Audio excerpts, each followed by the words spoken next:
किसी गांव में एक गरीब व्यक्ति रहता था। उसका एकमात्र सहारा एक आम का पेड़ था।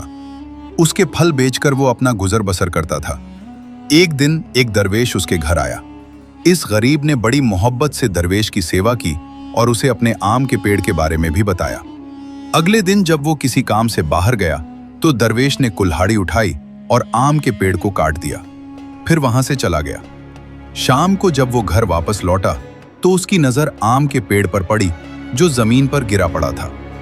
ये देखकर वो दुख के मारे रोने लगा और उस दरवेश को कोसने लगा कि उसने मेरी सेवा का ये बदला दिया, क्योंकि उसकी जिंदगी का एकमात्र सहारा खत्म हो गया था। समय गुजरता गया।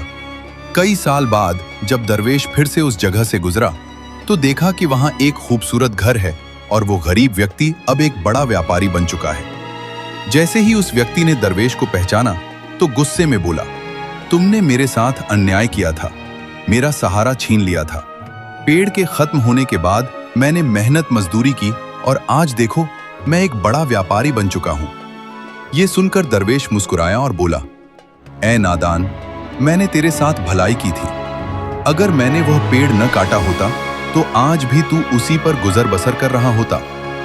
पेड़ के खत्म होने के बाद ही तूने नए रास्ते खोजे और एक सफल व्यापारी बना।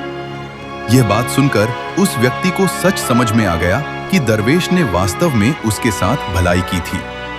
जब भी दुनिया में कोई दरवाजा बंद होता है तो वह हमेशा अंत नहीं होता, बल्कि एक नई शुरुआत का इशारा होता है।